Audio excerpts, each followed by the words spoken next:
ഞങ്ങൾക്ക് ഞങ്ങളുടെ മക്കളാ വലുത്. അവരെ അവഗണിക്കുന്നിടത്തേക്ക് ഒരു ബന്ധവും പറഞ്ഞ് ഞാനോ കമലയോ പോവില്ല.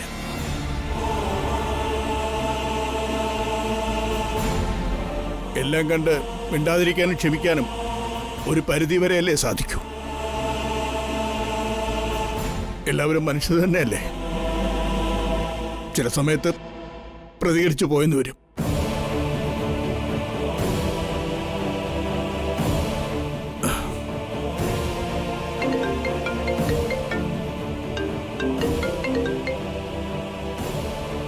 ഹലോ, അർച്ചനയല്ലേ? അതെ, ഞാൻ അജയന്റെ അമ്മായിയാ. ഞാനിപ്പോ വിളിച്ചത് ഒരു കാര്യം പറയാനാ. നാളെ DGP സാറിനെ കാണാനുള്ള അനുവാദം കിട്ടിയിട്ടുണ്ട്. അജയന്റെ കേസ് മാത്രമല്ല, ഇദ്ദേഹത്തിന്റെ ഈ അപകടത്തിലും സംശയമുണ്ടെന്ന് പറഞ്ഞ് DGP സാറിന് നാളെ ഒരു പരാതി കൊടുക്കാന്നാ കരുതുന്നത്. ഞാൻ കൂടെ വരണോ? വേണോന്നില്ല. മക്കളെ ആരെങ്കിലും കൂട്ടി ഞാൻ പോകാം. പോകുന്നതിന് മുൻപ് മോളെ ഒന്ന് വിളിച്ചറിയിച്ചേ ഉള്ളൂ. എന്നാ ഞാൻ നാളെ അവിടെ പോയിട്ട് വന്നതിന് ശേഷം മോളെ വിളിക്കാം. അദ്ദേഹത്തിന് ഇപ്പൊ എങ്ങനെയുണ്ട്? കുറച്ച് മാറ്റം വന്നിട്ടുണ്ട്. ഇനി തിങ്കളാഴ്ച ചെല്ലാനാ ഡോക്ടർ പറഞ്ഞു വിട്ടത്. എന്തായാലും DGP സാറിനെ കണ്ട് പരാതി കൊടുക്ക്. ഞാൻ ACP സാറിനോട് സംസാരിക്കാൻ കാര്യങ്ങളൊക്കെ. ഓ, പിന്നെ തൽക്കാലം ഇക്കാര്യം ആരും അറിയാതെ നോക്കണം. അറിയാം മോളെ, ഞാൻ സൂക്ഷിച്ചോളാം. ശരി എന്നാ. ശരി.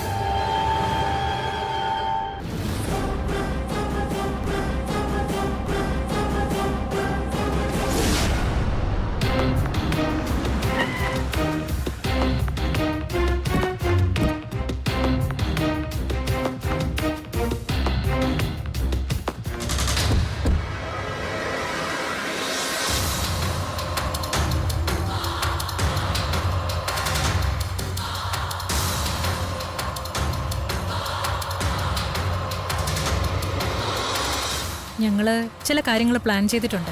അതെന്താണെന്ന് ധനുഷ് പറയും. പറയാം. പക്ഷേ അതിനു മുൻപ് താൻ ശ്രദ്ധിക്കേണ്ട മറ്റൊരു കാര്യമുണ്ട്. ഇനി മുതൽ ബിജു ചെയ്യുന്നത് എന്തു തന്നെ ആയാലും അത് വളരെ രഹസ്യമായിട്ടായിരിക്കണം. കാരണം നീ ആരാണെന്നും അനൂപിനെ അപകടപ്പെടുത്തിയത് നീയാണെന്നുമെല്ലാം പോലീസിനും അതുപോലെ അർച്ചനയ്ക്കും നന്നായി അറിയാം. രഹസ്യ സ്വഭാവമുള്ള ഒരു കാര്യം ചെയ്യുന്നതും അതാരും അറിയാതെ കൈകാര്യം ചെയ്യാനുമൊക്കെ വലിയ പാടുള്ള കാര്യമാണ്. ഇനിയെങ്കിലും ഇതൊന്നും ആരെ അറിയിക്കാതിരിക്കാൻ താൻ പ്രത്യേകം ശ്രദ്ധിക്കണം. കുറച്ച് സഹായികളെ വേണമെങ്കിൽ നീ കൂടെ കൂട്ടിക്കോ. നിന്റെ നിയന്ത്രണത്തിൽ കാര്യങ്ങൾ നടക്കുക എന്നേ ഉള്ളൂ ഞങ്ങൾക്ക്.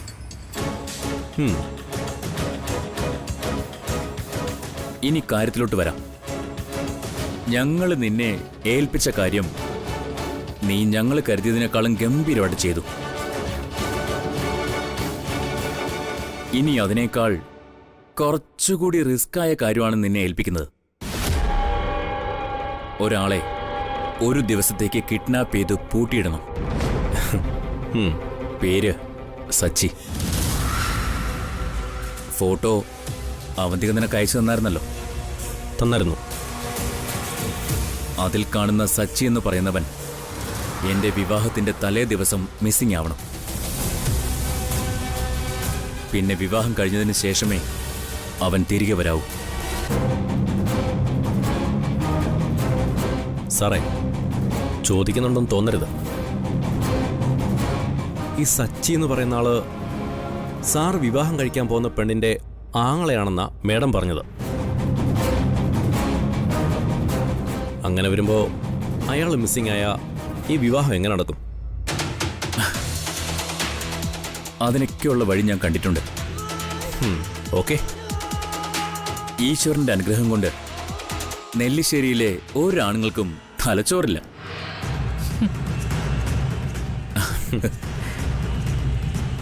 എന്തു പറഞ്ഞാലും അങ്ങ് വിശ്വസിച്ചോളൂ. അതുകൊണ്ട് ഈ വിവാഹം എങ്ങനെ നടത്തണമെന്ന് കൃത്യമായിട്ട് എനിക്കറിയാം. നിങ്ങൾ സംസാരിക്കേ. ഹലോ, ആ പറഞ്ഞോ. സച്ചിയെ നീ കിഡ്നാപ്പ് ചെയ്യുന്നതോടെ അർച്ചന സച്ചിയെ തിരക്കി ഇറങ്ങും. അങ്ങനെ അവളും അങ്ങ് ഒഴിവാവും. എന്നിട്ട് വേണം സ്വസ്ഥമായിട്ട് സ്നേഹ വിവാഹം കഴിക്കാൻ. സാറ് ധൈര്യമായി വിവാഹത്തിന്റെ കാര്യങ്ങളിലേക്ക് പൊയ്ക്കോ. സാറ് പറഞ്ഞ ജോലി കൃത്യമായി ആ സമയത്ത് ഞാൻ ചെയ്തിരിക്കും. വിവാഹത്തിന് സച്ചിയെയും കാണില്ല, അർച്ചനയും കാണില്ല. ഇത് ബിജുവിന്റെ വാക്കാ. ആ എത്താറാകുമ്പോൾ പറയേ. പിന്നെന്തൊക്കെയുണ്ട് വിശേഷം? കഴിഞ്ഞോ?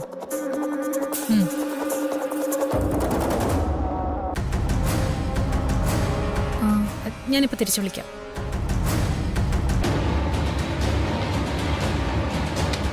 ഞാൻ പറഞ്ഞ ജോലി ചെയ്യുന്നതിന് നിനക്ക് എത്ര വേണമെങ്കിലും ചോദിക്കാം.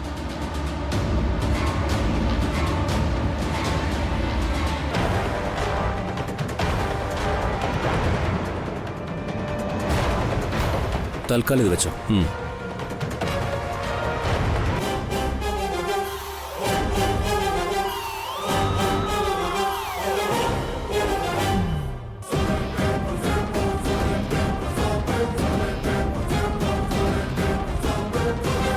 ഇതൊരു തെളിവായി എൻ്റെ കയ്യിലിരിക്കട്ടെ.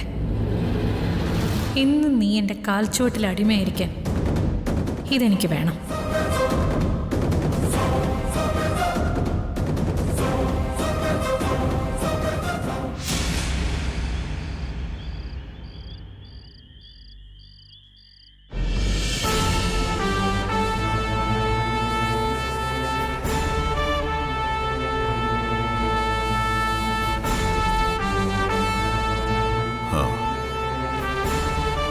ഞാൻ നിങ്ങളെയൊക്കെ വിളിപ്പിച്ചത് ചില കാര്യങ്ങൾ പറയാൻ വേണ്ടിയാ. നാളെ കഴിഞ്ഞാൽ ധനുഷിന്റെയും സ്നേഹയുടെയും വിവാഹമാണെന്ന് എല്ലാവർക്കും അറിയാലോ.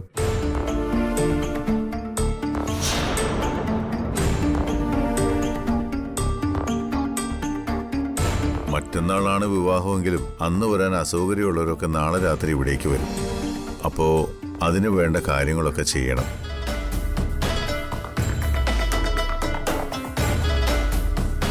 വിവാഹം കഴിഞ്ഞതിന് ശേഷമാണ് ധനുഷിന്റെ വീട്ടിൽ പാർട്ടികളൊക്കെ. അപ്പൊ ധനുഷും സ്നേഹയും നാളെ മറ്റൊരിടത്തും പോകാതെ ഇവിടെ തന്നെ ഉണ്ടാവണം. വരുന്നവർക്കുള്ള ഭക്ഷണം, താമസം, മറ്റ് സൗകര്യങ്ങൾക്കൊന്നിനും ഒരു കുറവും ഉണ്ടാവരുത്. അതിന് നന്ദൻ മാത്രം വിചാരിച്ച പോരാ. നാളെ മുതൽ സച്ചിയും ഓഫീസിൽ പോകണ്ട. ഇവിടെ നിന്ന് എല്ലാ കാര്യങ്ങളും നോക്കണം. അത് പറ്റില്ല അച്ഛാ.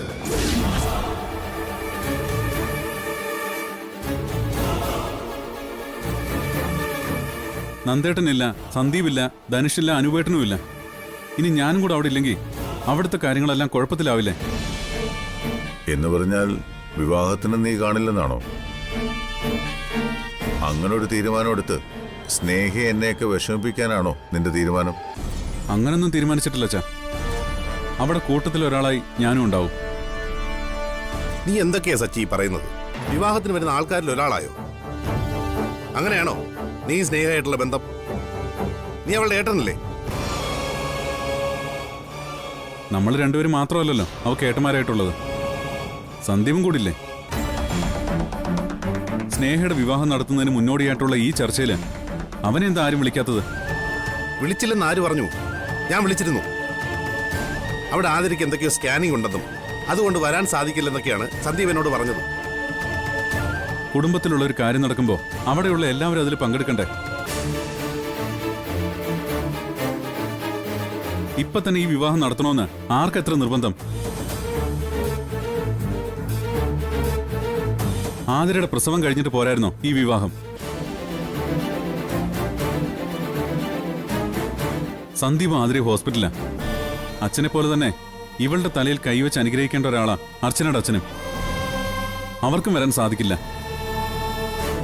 നിങ്ങൾ രണ്ടുമൂന്ന് പേരുടെ താല്പര്യങ്ങൾക്ക് മുൻഗണന കൊടുക്കുമ്പോൾ മറ്റുള്ളവരെല്ലാം അതനുസരിക്കണമെന്ന് പറയുന്നത് കുറച്ച് ബുദ്ധിമുട്ടുള്ള കാര്യമാണ്.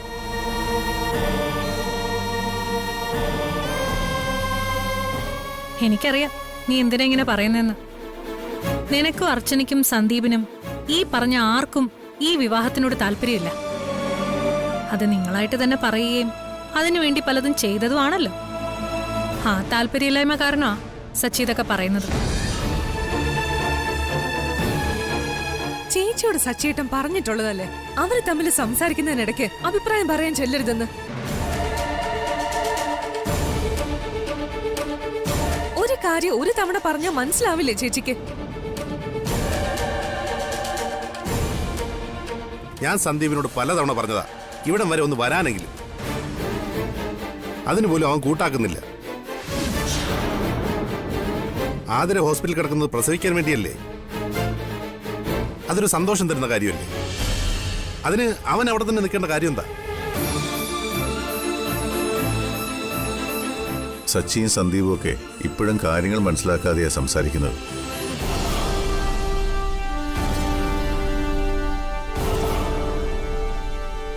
ഞാനും നന്ദനും ജോത്സ്യനുമായി എല്ലാം വിശദമായി സംസാരിച്ചു കഴിഞ്ഞതാ. മറ്റന്നാൾ തീരുമാനിച്ചിരിക്കുന്ന ഈ വിവാഹം മാറ്റിവെച്ചാൽ പിന്നെ അടുത്തൊന്നും നല്ലൊരു മുഹൂർത്തം ഇല്ലെന്ന് മാത്രമല്ല, പല ആപത്തുകളും കുടുംബത്തിനുണ്ടാവുമെന്നാണ് അദ്ദേഹം പറഞ്ഞത്.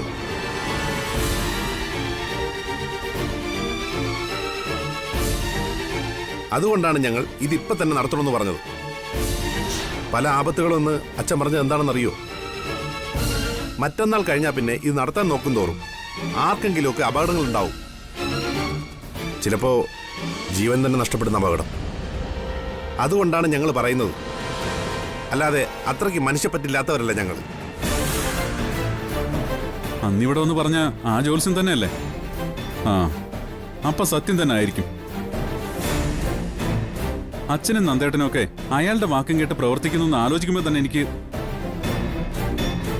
മുന്നിലുള്ളത് ആരാണെന്നും പിന്നിൽ നിന്ന് കുത്തുന്നത് ആരാണെന്നും ഇനിയെങ്കിലും നിങ്ങൾ തിരിച്ചറിഞ്ഞിട്ടില്ലെങ്കിൽ ജോത്സ്യം പറഞ്ഞ അപകടത്തെക്കാൾ വലിയ അപകടം ഈ വീടിനകത്തുണ്ടാവും. അതിലെ ഏറ്റവും വലിയ അപകടം ഈ നടക്കാൻ പോകുന്ന വിവാഹം. നാളെ ഒരു ദിവസം കൂടി മുന്നിലുണ്ട്, നടത്താനും മുടക്കാനും.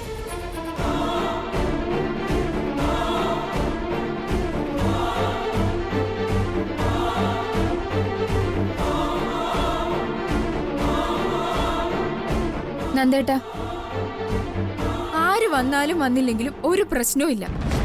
ഞാനും ഈ അച്ഛന്റെ മകള് തന്നെയാ. എനിക്കുണ്ട് വാശി. ഇനി ആരെയും നിർബന്ധിക്കണ്ട. അനിയത്തിയാണെന്നും ഞാൻ അവരെയൊക്കെ സ്നേഹിക്കുന്നുണ്ടെന്നും ബോധ്യമുള്ളവർ മാത്രം വരട്ടെ.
Hello doctor. അർച്ചന, ഞാനിന്ന് ബാംഗ്ലൂർ എത്തിയേട്ടോ. ഡോക്ടർ സൂക്ഷിക്കണം കേട്ടോ. പരിചയമില്ലാത്ത സ്ഥലവും ആളുകളോ ആപത്തിൽ പോയൊന്നും ചാടരുത്. എപ്പോഴാ ഷാജഹാൻ എന്ന് പറയുന്ന ആള് കാണാന്ന് പറഞ്ഞിരിക്കുന്നത്? നാളെ രാവിലെ. നാളെ ഇങ്ങോട്ട് വരാന്നാ പറഞ്ഞത്. വന്നിട്ട് ഒരുമിച്ച് പോവാന്നും പറഞ്ഞു. പോകുന്ന വഴിക്ക് ഇവിടുത്തെ പോലീസ് സ്റ്റേഷനിൽ കാര്യം പറഞ്ഞ് പോലീസിനെയും കൂട്ടി പോവാന്ന ഷാജഹാൻ പറഞ്ഞത്. ഇത്രയും നാളത്തെ എൻ്റെ കാത്തിരിപ്പ് തീരാൻ ഇനിയൊരു രാത്രി കൂടി കഴിഞ്ഞാൽ മതി അർച്ചന. നാളെ ഞാൻ കരുതുന്ന പോലെയെല്ലാം നടന്ന മറ്റന്നാൾ ഞാനങ്ങ് തിരിച്ചു വരും. ഡോക്ടർ വേഗം വരണം.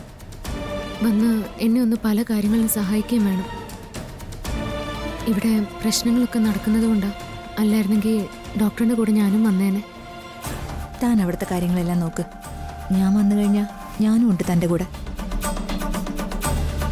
എന്ന് ഞാൻ വെക്കട്ടെ, രാത്രി വിളിക്കാം. ശരി ഡോക്ടർ.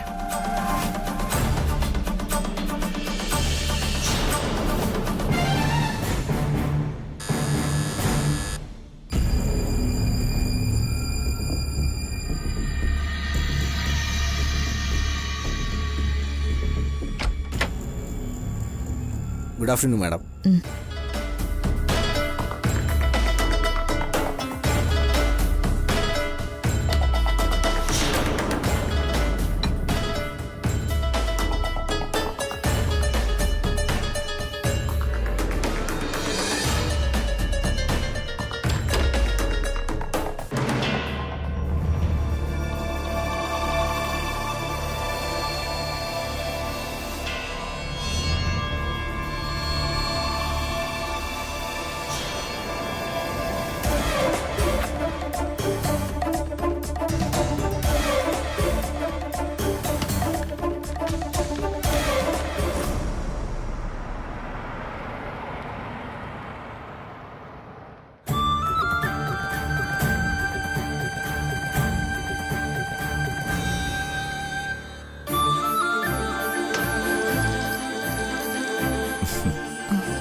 ഞാൻ എന്താ കൂടുതൽ ഡ്രസ്സ് എടുത്തുകൊണ്ട് പോന്നു. ഡെലിവറി കഴിഞ്ഞാലും കുറച്ച് ദിവസം കൂടി കിടക്കേണ്ടി വന്നാ. ഇടയ്ക്കിടയ്ക്ക് ഇതിൻ്റെ പേരിൽ വീട്ടിൽ പോകണ്ടല്ലോ.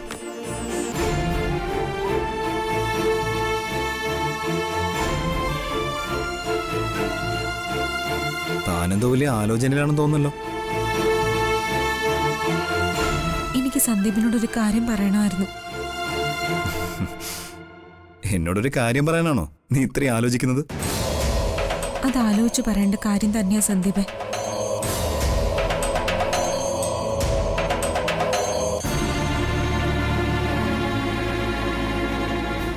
നീയും ആലോചിച്ച് വേണം അതിന് ഉത്തരം പറയാൻ. ഞാൻ പറഞ്ഞു വരുന്നത് സ്നേഹയുടെ വിവാഹത്തെക്കുറിച്ചാ.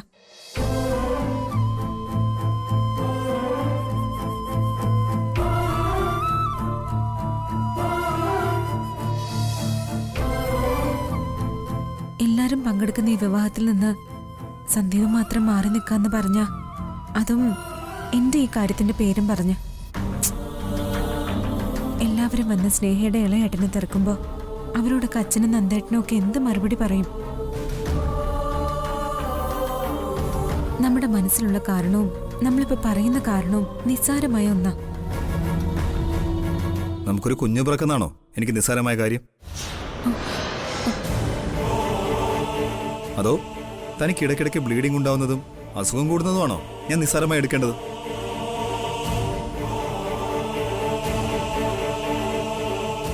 എല്ലാവരും വന്ന് സ്നേഹയുടെ ഇളയേട്ടനെ തിരക്കുമ്പോൾ അവരെന്തെങ്കിലും മറുപടി പറഞ്ഞോളൂ. ഇനി അവർക്ക് പറയാൻ ഒന്നുമില്ലെങ്കിൽ ഞാൻ പറഞ്ഞോളാം.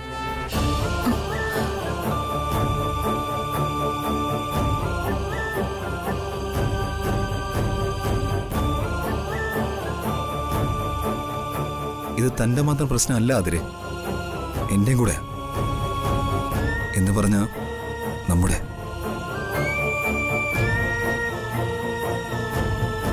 നമുക്കൊരു കുഞ്ഞുണ്ടാവുന്നതാണ് മറ്റെന്തിനേക്കാളും എനിക്ക് പ്രധാനം. താനും നമ്മുടെ കുഞ്ഞും നമ്മുടെ ജീവിതവും, അത് കഴിഞ്ഞ് എനിക്ക് മറ്റെന്തോ ഉള്ളൂ.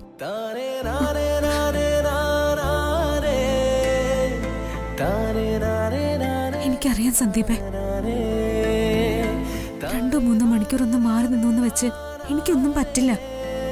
അത്ര നേരത്തെ കാര്യത്തിന് വേണ്ടി എന്തിനാ ഈ വാശി? ആരോടാ ഈ വാശി കാണിക്കുന്നത്? അച്ഛനോടോ അതോ നന്ദേട്ടനോടോ?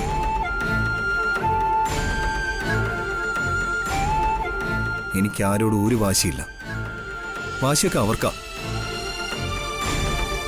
ഈ സാഹചര്യത്തിൽ ഈ വിവാഹം നടത്താൻ തീരുമാനിച്ചത് ആരാണോ അവർക്ക്. 1-2 മാസം കഴിഞ്ഞിട്ട് നടത്തിയാൽ എന്താ കുഴപ്പം?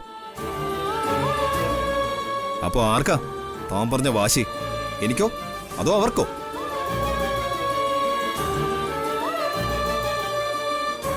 ഞാൻ അവളുടെ ഏട്ടനാണെന്നും ഞാൻ അതിലുണ്ടാവണമെന്നും തനിക്കും ഇവിടെ ഉള്ളവർക്കും മാത്രമാണ് ആഗ്രഹം. അവിടെ ആർക്കുമില്ല. അതുകൊണ്ടാണ് എന്റെ വാക്കിനെ വില കൽപ്പിക്കാതെ ഈ വിവാഹം തീരുമാനിച്ചതും എന്റെ അസാന്നിധ്യം ഒരു കാരണമാക്കി മാറ്റാതെ അവര് നടത്തുന്നതും. ഇപ്പൊ നേരെ നെല്ലിശ്ശേരി ചെന്ന് എന്നെയും ധനുഷിനെയും നിർത്തി അവർക്ക് ആരെയാണ് ആവശ്യമെന്ന് ചോദിച്ചാൽ അവരൊരിക്കലും സന്ദീപ് എന്ന പേര് പറയില്ല. അങ്ങനെ ആവശ്യമില്ലാത്തടത്തേക്ക് വലിഞ്ഞു കയറി ഞാൻ പോവില്ല. അന്നാണ് തന്റെ സർജറി ഡേറ്റ് എന്ന് തനിക്കറിയാലോ. ഞാനിവിടെ വേണം.